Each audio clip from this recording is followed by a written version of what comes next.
Et le singe ne devrait pas s'inquiéter de la perte de cheveux non plus. C'est juste un mythe. La créatine aide les muscles du singe à créer de l'ATP plus rapidement, la molécule d'énergie pour les efforts explosifs. Plus d'énergie signifie plus de répétitions et plus de répétitions signifie plus de croissance. Le singe devrait en prendre 3 à 5 grammes par jour. Le volume est important pour la taille. Pour le volume musculaire, le total des séries sur la semaine compte bien plus que quelques simples séries lourdes. 8 à 12 séries par groupe musculaire sur toute la semaine est la zone idéale que le singe devrait viser pour grossir.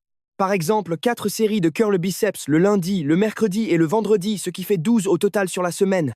La régularité bat tout le reste. La construction musculaire est une progression lente qui s'accumule. Le singe doit se présenter tous les jours et faire confiance au processus même quand il ne voit pas encore de résultats. Le programme parfait fait de manière irrégulière perd face à un mauvais programme fait chaque semaine pendant 1 an. Si le singe n'a pas encore fait de la salle de sport une habitude, il ne devrait pas chercher la perfection et devrait juste y aller pour faire ce qu'il trouve amusant ou facile. Une fois l'habitude prise, il pourra l'améliorer. Le singe a créé une application pour t'aider à suivre tes progrès. C'est un jeu de suivi d'habitude où valider tes actions te fait gagner des bananes et tu crées un monde de singes avec ce que tu gagnes. L'application utilise le jeu et la science pour te faire vraiment tenir tes habitudes au lieu de t'ennuyer au bout de 3 jours.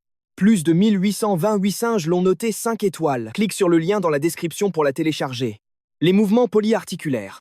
D'abord, les curls biceps sont bons pour gagner de l'aura, mais les squats, les soulevés de terre, le développé couché et les tirages rendront le singe absolument massif. 1. Ils déclenchent une énorme réponse hormonale, ce qui signifie plus de testostérone et d'hormones de croissance libérées au début de l'entraînement.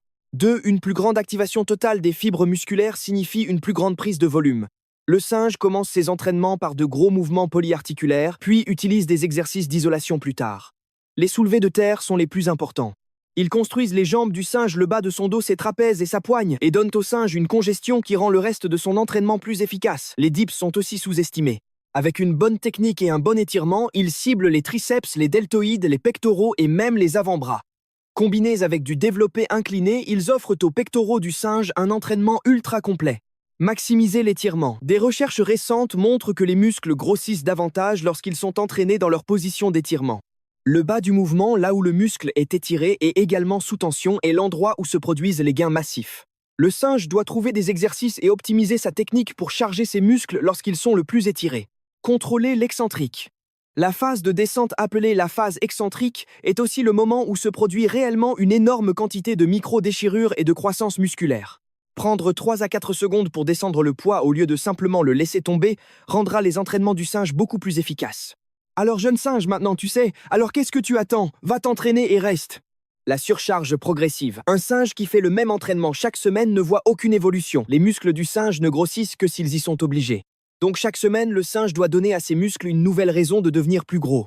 Il peut faire cela en ajoutant plus de poids de répétition ou en prenant moins de temps de repos entre les séries. Le singe choisit l'une de ces méthodes et la suit à chaque séance. Les chiffres augmentent. Le singe est heureux.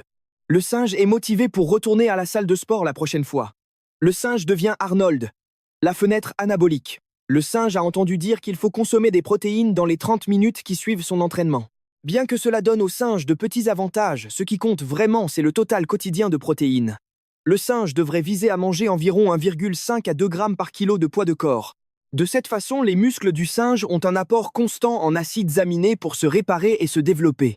La quantité de calories est importante aussi. Le muscle n'apparaîtra pas si le singe est en déficit calorique. Son corps a besoin de matières premières. Compter les calories est pourtant une perte de temps. À la place, le singe devrait se concentrer sur le fait de manger 3 vrais repas par jour jusqu'à satiété et de le faire avec régularité.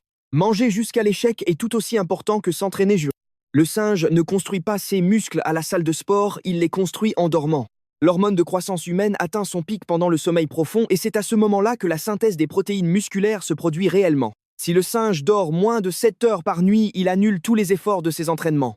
S'entraîner proche de l'échec.